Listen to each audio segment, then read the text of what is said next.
Welcome to Hanging at the Hangar Bar. I'm Scott. I'm Candice. I'm Lariah. And I'm Lacey. Grab a drink and come hang with us at the Hangar Bar.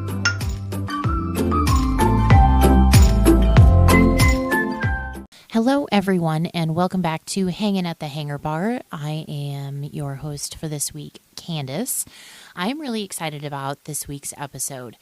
I have put a request out on our social medias for requests for trip planning. And I did have a couple of responses, so thank you to those listeners who responded. If you have wondered, I do travel planning for about the past 6.5 years. I have been a travel planner. I don't like to call myself a travel agent because I do more than push buttons, but I've been a travel planner, and the agency that I am affiliated with specializes in Disney destination vacations as well as any other type of vacation, but Disney is really what got me started in this field, and I absolutely love it. Like, I stopped for a while during COVID, and just recently I've kind of gotten back into it now that the world is starting to open up again, and I feel safe about sending people places, that sort of thing, and I just love it. There's something for me, it's kind of like riding a bike where you can take a break from it for a while, but something in me just has to do this. And earlier this week, I was fortunate enough and honored enough to have some clients that wanted to book a Disney cruise vacation with me, and just the energy that I got off of working on that was stellar, and I just love it. And you don't realize how much you miss something until you've been away for a while, and then you get back into it, and it's just it opens up, and it's like, okay, this is all right. This is a good thing. So again, today's episode may be a little bit shorter than some of our other ones, but I just wanted to give you an idea of the kind of thought process that should go into planning a Disney vacation. I know that this isn't necessarily what everyone experiences because, you get in with either a big, huge travel planner or go into it not knowing all the bells and whistles to it and all that. And Disney, unfortunately, especially Walt Disney World, is a vacation that you do have to be very careful while you're planning, and you have to consider a lot of things. The request that I put out on our socials was, give me the size of travel party, and in that travel party, if there are children under the age of 18, I need to know how many of them and what their ages are, because that will help me determine what activities, what resorts, what restaurants I can recommend that is going to be good for the whole travel party and not just the adults or not just the kids. My second question was, would you like a land or a sea vacation or a combination of both? And then the third question is, what category of resort would you like? And this is very important to consider, because in one of our upcoming episodes, I did have 2 listeners reach out and give me some specifications on what they were looking for. And in one of our upcoming episodes, we are going to talk about something that's very important to a lot of us, I think, and that is budgeting. I mean, you can run the gamut, and you can pay anywhere from a couple $100 all the way up to thousands and thousands of dollars a night based on where you want to stay, and if you absolutely have to be inside the Disney bubble. Now, let's talk about this for a minute, because in my opinion, and this is coming from a Disney purist, it's important to stay within the Disney bubble. But again, I say that from a place of privilege because we do stay in the Disney bubble and we can afford it. I understand that that's not the case for everyone. And a good option just outside of that Disney bubble, is a classification of hotels that's called the Good Neighbor Hotels. Good Neighbor Hotels have actually partnered with Disney to offer some of the same sorts of amenities as the Disney Resort hotels. They just handle things a little different. Like the transportation to and from the parks is not going to be every 20 minutes like it is at a Disney resort with the bus stops, that sort of thing. And there's just, I mean, the theming is not going to be there. You're going to be outside of the magic. But, some people, it's a place to go back and sleep. And as long as it's clean and safe and comfortable, That's all that matters. And, you know, if that's what you want, that we can certainly hook you up with that. No shame in that game at all. So we're going to talk about some of those different categories and some of the different amenities available. My next question that I was asking for from our listeners was, are you a ride person or not so much? Because again, that's going to help me make some recommendations on things like park tickets and Genie and all those other things that you really need to consider. If you have any special accommodations, I would need to know that, because some of the resorts do not have things like elevators. So if you have mobility issues and stairs are not a comfortable thing for you, that's something that we definitely need to be aware of so that we can get you booked into the right room so that it's, not clear across a resort and it's comfortable and easy for you to get in and out of and easy to move around in the room, that sort of thing. And then if there was any special festivals or anything like that, or any special events that you wanted to take place in, like marathons, Festival of the Holidays, Food and Wine, all of this other thing. So those are the questions that I asked. And for this first quote that we're going to put together, we're actually going to do 3 separate quotes with this information. Thank you, first of all, to Heather. She was our listener who submitted the first request. And her travel party is the size of 3 adults. We are looking at a land vacation, so Walt Disney World, here we come. We're looking at a deluxe resort, which a deluxe resort, okay, that's going to be things like Disney's Animal Kingdom Lodge, Disney's Contemporary Resort, the Wilderness Lodge, Grand Floridian, the Boardwalk, Polynesian, Beach Club, and Yacht Club. It's also things like Old Key West, the Villa Resorts, Saratoga Springs, the DVC side of things. Those are considered deluxe resorts as well. Again, if you're not aware, just because something says Disney Vacation Club on it does not mean that you need to be a member of Disney Vacation Club to book into it. If there are rooms available, you absolutely can do that. I'm a big fan of the villas. We've stayed at Old Key West a couple of times. I'm a really, really, really weird person in the fact that I do not appreciate doing laundry on the regular, like here at home. But there is something really special about doing laundry on vacation, and I know I'm super weird to say that, but the villa resorts, even the studio rooms at the villa resorts, they have a small kitchenette as opposed to the full kitchen that's in the 1 and 2 bedroom villas and 3 bedroom villas. They also have laundry facilities in the units. So that's either a stack washer and dryer or a full-size washer and dryer, but I don't know. That's something that I really enjoy. So I know, again, weird. With that said, going back to Heather's request, she's got 3 adults. She wanted a land vacation in a deluxe resort. One of the very special things that we need to keep in mind with deluxe resorts is that deluxe resort guests are given extra time in some of the parks on select evenings after park closures to regular guests. Something to keep in mind, and may add, like if you're a ride person, like Heather says that she and her travel party are, that may add some impetus to pay that extra premium price tag for that deluxe resort stay just to have that extra time in the park. There are no special accommodations that her party needs, and she requested either a 5K or a half marathon.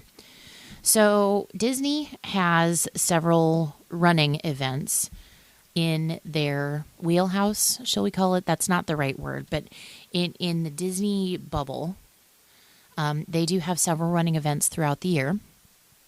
They actually have their own quote-unquote running company. It's called Run Disney, and they've got things like the Walt Disney World Marathon. They've got a Disneyland Marathon. If you want to go West Coast, they've got the Princess Half Marathon, which goes in February every year. They've got a couple other events sprinkled throughout the year. They've got the Wine and Dine Half Marathon in November. And then they've also got, and this started during COVID, they have virtual events, which you can earn the medals, and it's on the honor system completely. You just have to pay your registration fees and then report back that you did it, and they'll send you the medals, and they're amazing. It does not come free, and it is not, as most people agree, Disney is not inexpensive with anything, and Run Disney events are no different.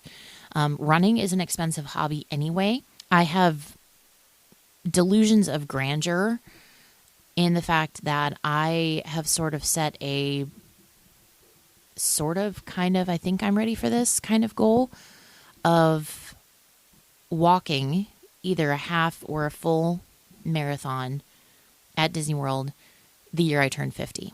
I need to step up my game because at this point I'm not running at all. So I need to get going on that if that's something that I want to complete. I will tell you, for those of you that are not runners and have been thinking about it, they do have what they call the balloon ladies that are basically timekeepers. And if you get swept by the balloon ladies, you are disqualified from the race, and they'll have a golf cart come pick you up and take you to the finish line. Those balloon ladies move at a pace of 16 minutes per mile. So if you can get yourself, even walking, under a 16-minute mile, you're going to be just fine, and you're going to be able to complete the race as long as you have built up enough stamina and stability and all these other things to go for the number of miles that you require.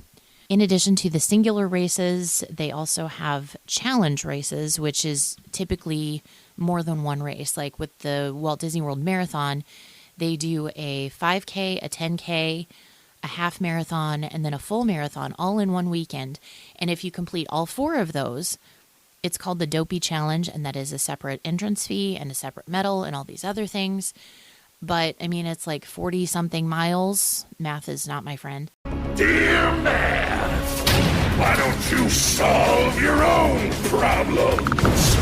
But you get to say that you completed the Dopey Challenge in a weekend, which I think is pretty cool. I don't know that even in my best shape, I don't know that I would ever be up for something like that. But I'm going off on a tangent talking about Run Disney and their events and not so much the purpose of this episode. So let's get back to that.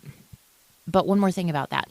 If you're going to do a running event, I would really, really, really encourage looking at Run Disney because they do have training plans for the different events. They have planning resources for your trip. They've got like after parties that also cost money. They've all kinds of information and helpful tips and things. But of course, working with a travel professional, it's basically the same thing. If you get yourself registered for the race and then come to someone like me, we can tell you what we need as far as getting you into hotels and park tickets and that sort of thing. So with that said, Heather, we would like to, and at the time of recording, I'm just going to put this out there as a disclaimer. We're looking at the Wine and Dine Half Marathon for you, which this year will run November 2nd through 5th. There's a 5K, a 10K, a half marathon, and then a dual course challenge, which is 10K and a half, and then a post-race party. And prices begin at $107.99 per person, per runner. For the 5K, and for the dual track challenge is $389 per person. So as I said, these events are not inexpensive by any stretch of the imagination.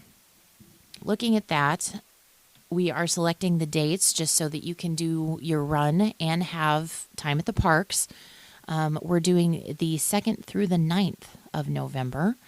Heather did request a deluxe resort, so we are going to start by looking at Animal Kingdom Lodge. This is kind of one of my dream resorts to stay in just because I do love animals, and although it is a mile and a half away from everything other than Animal Kingdom, I still think it would be a really, really cool experience. So because we're dreaming here, we are also going to choose a Savannah View room, which you get to see one of the savannas. You do have 2 queen beds and sleeps up to 4 adults. The room also includes a mini fridge, a coffee and tea station, and a patio or a balcony. So let's take a look at that and see what we can come up with. Of course, when we're talking park tickets, which will be part of this adventure, we do need to look at park reservations and park availability. So let's go ahead and look into tickets and let's look at availability. Let's get to our November calendar. And at this point, for the month of November in 2023, at the time of recording of this episode, all parks are available on all days. So when we're buying our tickets, if we were to book this package now, Heather could go in and make her park reservations for those days and know that she's going to be able to get into those parks.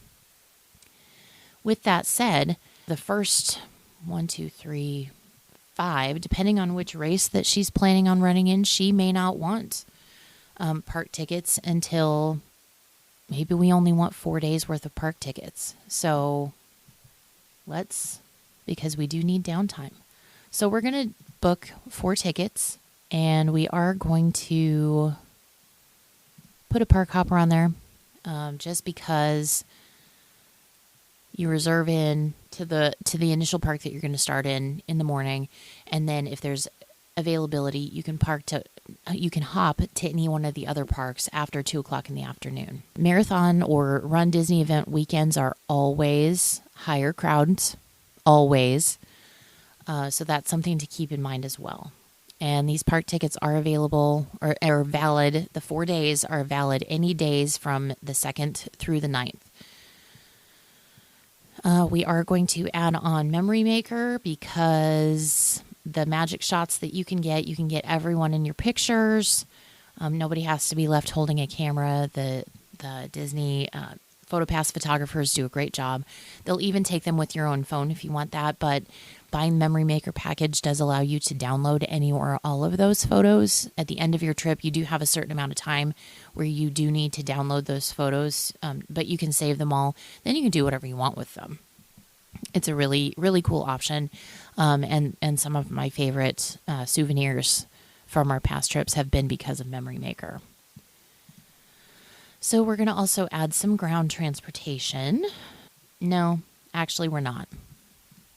We're not going to do that because the only thing available right now is a rental car. I would probably highly, highly, highly recommend using the Lyft app and honestly hiring a minivan. I believe, I'm not sure what the rate is from the Orlando airport to the park, but whatever it is, it would be worth it as opposed to a regular ride share, in my opinion. The minivans are driven by Disney cast members who are very, very knowledgeable, very, very friendly. They will talk Disney to you the entire way there. They play great Disney music in the car.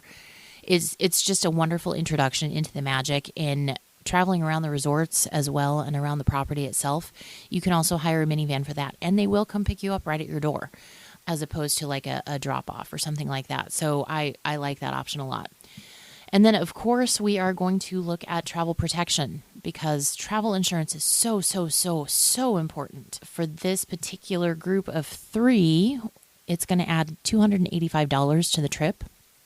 And yes, that might sound like a lot, but when you think about what trip cancellation and that sort of thing and delays can actually end up costing you money-wise, it far outweighs any expense of that insurance.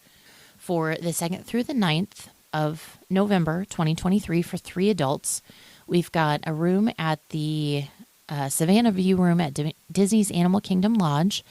We have a 4-day park ticket with the park hopper option. We've got Memory Maker and the travel insurance. Before flights, we are looking at a total of Drum roll, please. $8,735.96, and that is current at the time of recording, but prices are always subject to change. And then, of course, that doesn't include food or your run fees or anything like that, so just keep that in mind. Let's look at another resort here. We are going to look at, now we're going to swap over and look at one of the deluxe resorts on the monorail loop just because, like, you're close to Magic Kingdom that way, and who doesn't want to be close to Magic Kingdom? I actually chose the Contemporary Resort because it's a 5-minute walk to Magic Kingdom. And let's see.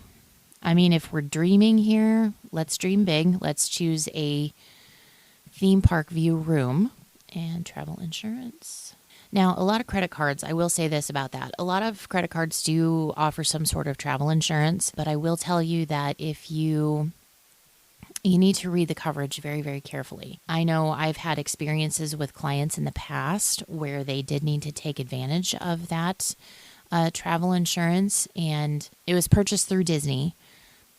So Disney was more than accommodating on, what they needed to do. They waived cancellation fees, that kind of thing, because there was a sudden death in the family for my clients. But, all of that, it depends on the experience and it depends on the circumstances. So I'm not going to say that it's going to be covered 100% of the time.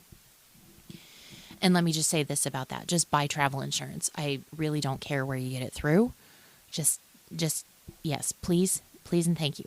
All right, so going back and looking at our contemporary resort stay from the 2nd through the 9th of November in 2023, the contemporary resort with a main A-frame tower room facing Magic Kingdom. We are doing the 4-day ticket with park hopper option, memory maker photo package, and travel insurance. We are looking at a grand total of... Drumroll, please.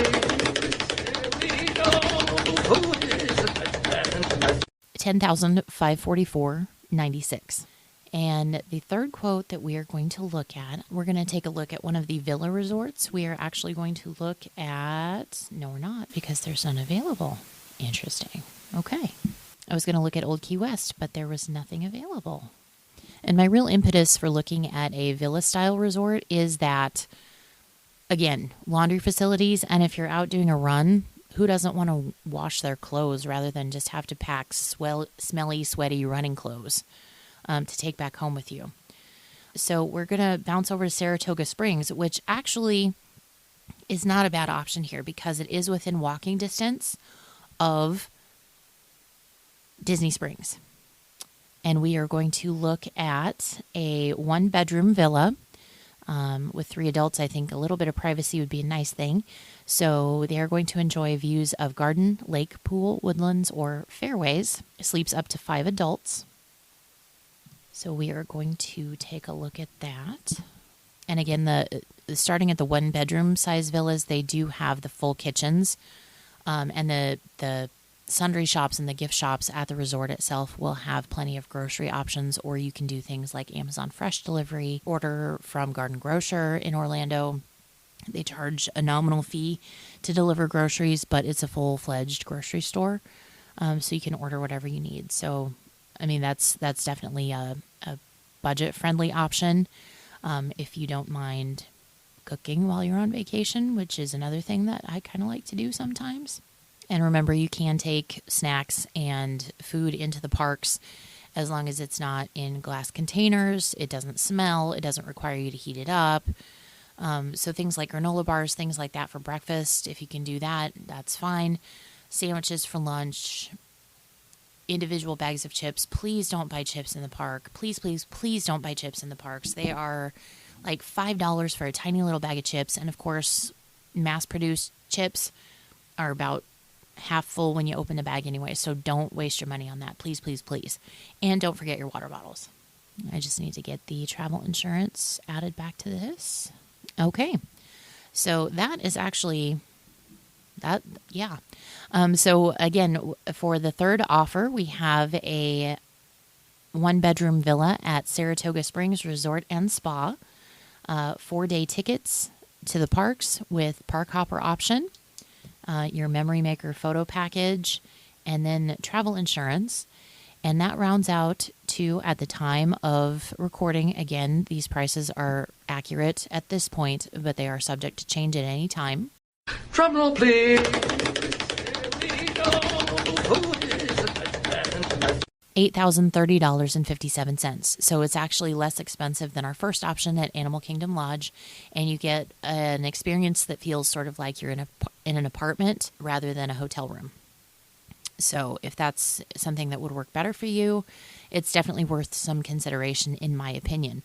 These prices do not include food, airfare, transportation, those kind of things. And again, park reservations need to be made for at least that first park that you're going to go to on the days that you're going to go to the parks.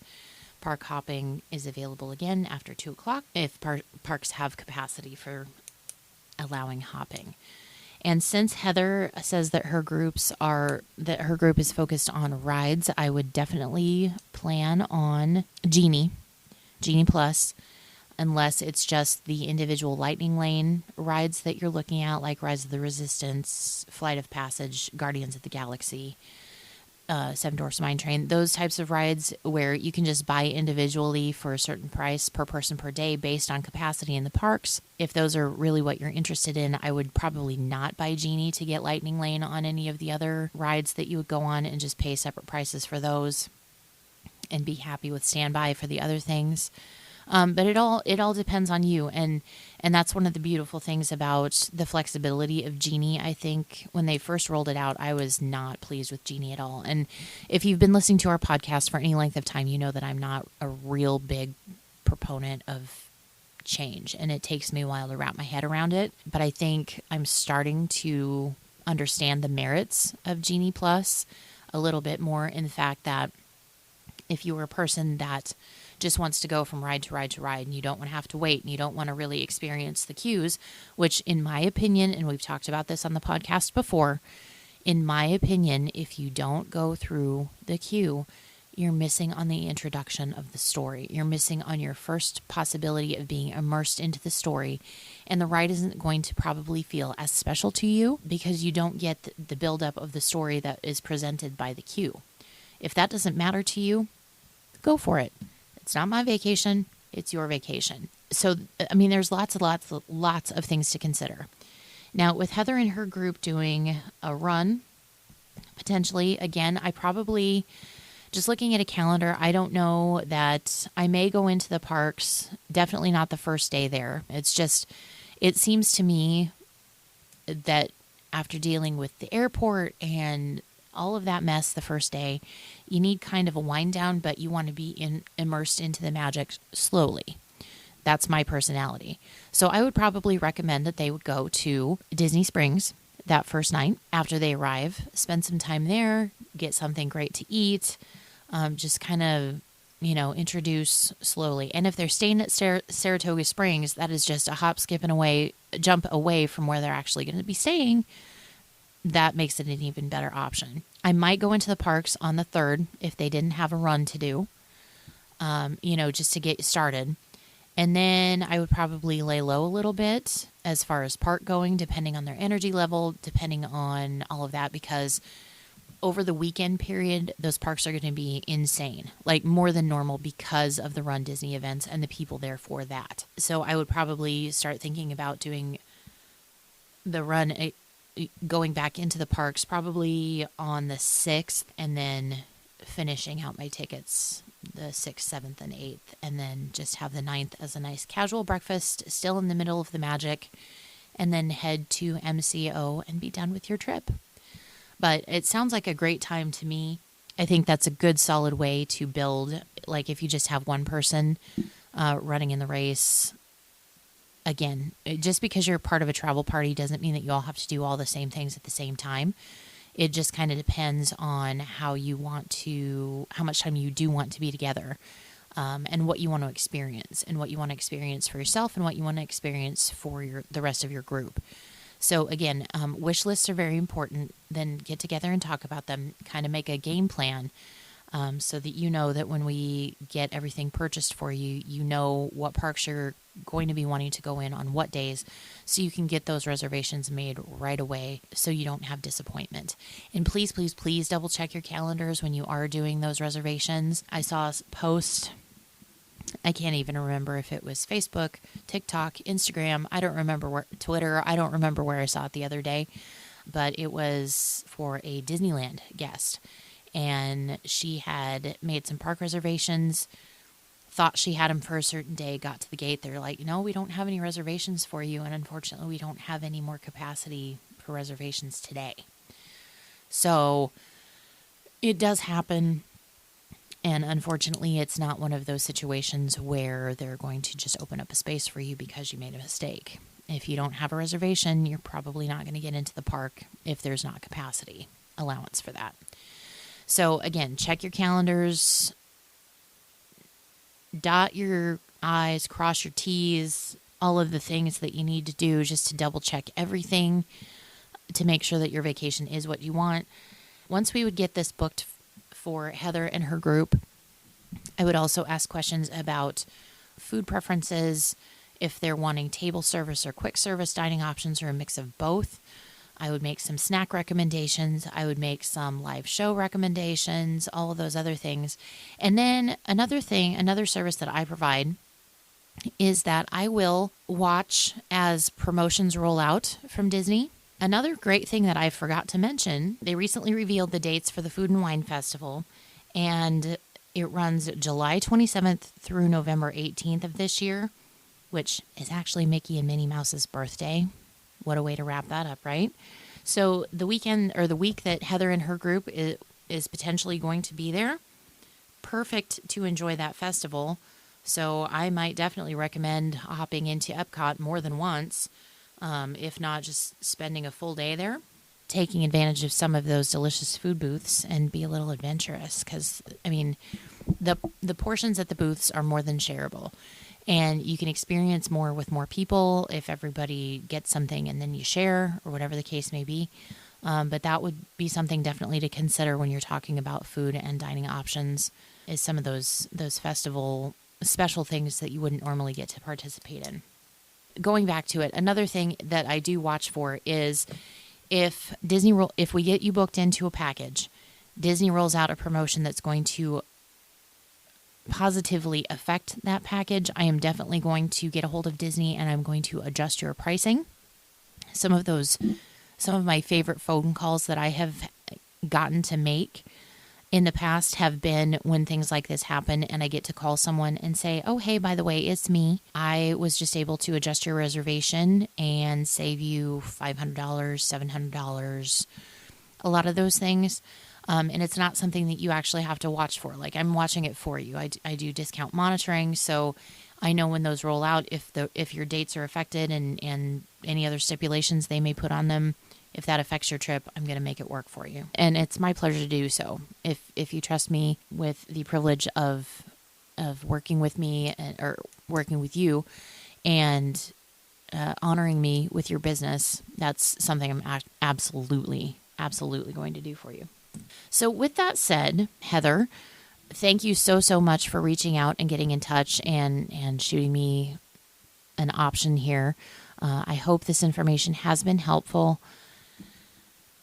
I love doing this kind of thing. So if you have an inquiry that you would like, we can certainly build an episode around it. Just let me know what you would like. You can go look us up on our socials. We are available on Reddit, Facebook, and Instagram. Look us up if you want to shoot us a message asking me what information I need. More than happy to do so. And no, this is not a sales pitch. I am not going to get a hold of you after I have your information and try and push a vacation on you. That's not the purpose of this at all. I am doing this to be helpful and so people can get a realistic idea of what Disney vacations actually cost. Because if you're paying this kind of money, I want to make sure that you're getting the experience and the vacation that you want, not what I want, not what anybody else wants, what you want. That is so important to me because I want to make sure that you have a very memorable and a great way vacation. So with that said, thank you so much for listening. I do appreciate it. As Scott always says, remember there's a great big beautiful tomorrow, and we'll see you real soon.